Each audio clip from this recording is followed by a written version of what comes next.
My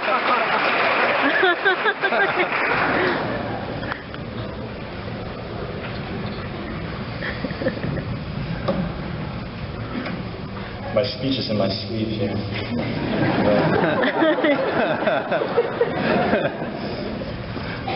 President Conkle, Dr. Johnson, Dr. Van Kuick, Dr. Gingrich, staff, faculty, friends, family, and my fellow graduates.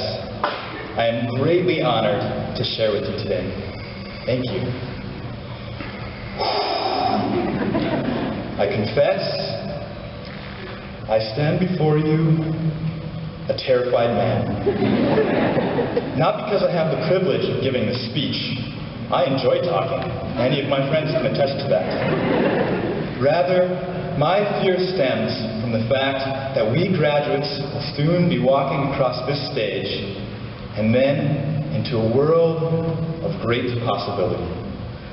However, I fear my natural response in walking out those doors over there will be to fall to the ground in a fetal position, cowering in fear before the batting claws of the world about to devour me. Bummer of a way to start a speech, eh? Graduates are supposed to be excited and overjoyed and relieved.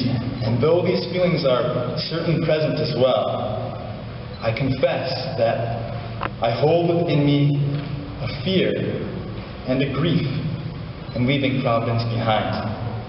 I think these feelings are natural.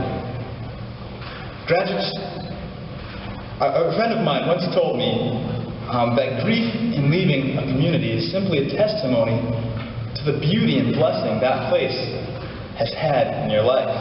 And we graduates have certainly been blessed. I look to our professors. Where else can you regularly play foosball with the philosophy professor? Or sit down to lunch with the president? At what other school can you recruit the professor of theology to play cowbell in your band? Yes. Or eat sauteed caterpillars with the professor of psychology. And they are delicious. These are the unique and beautiful people, our professors, who have served us. I realize the great gift God has given us in these men and women of faith. Thank you for the ways you've changed our lives. And then there are my fellow students. You've become my friends and my family. Friends who comfort me when I'm down, confront me when I'm wrong, affirm me in my strengths, and support me in my weaknesses. You have been friends who have loved me no matter what. We have learned with and from one another.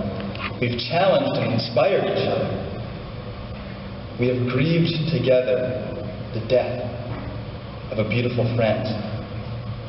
And we have celebrated beautiful life found in Christ. I thank God for you, and I'm filled with excitement when I think of the ways He will continue to use you as you go from this place. We've learned much in our time here. I have learned that putting a laptop computer in a freezer when it overheats is in fact a bad idea.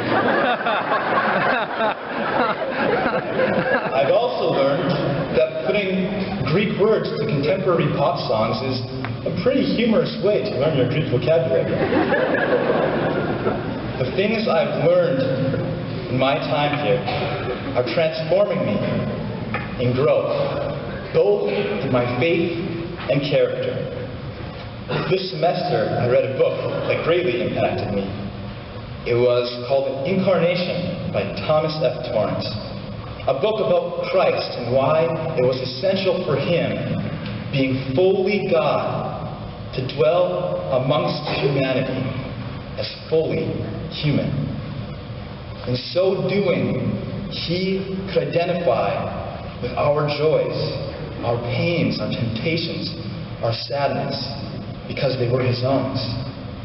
He identified Himself as human in becoming human, so that through his life, his death, resurrection, and ascension, we may believe on him and be saved and find our identity in him.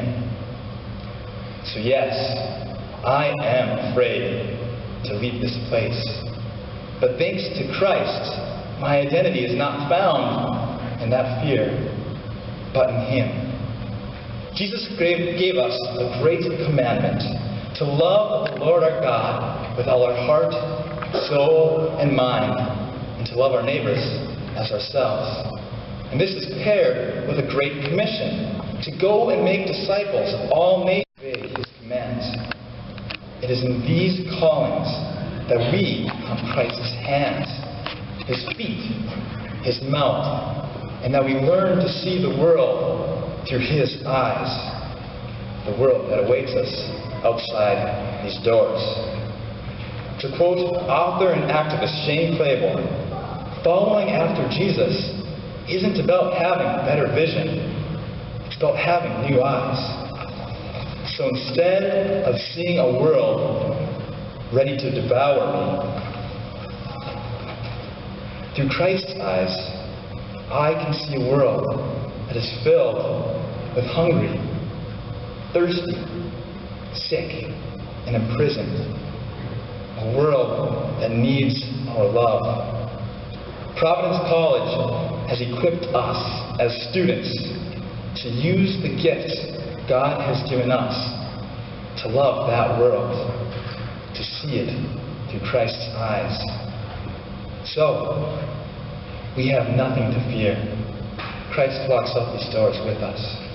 Thank you.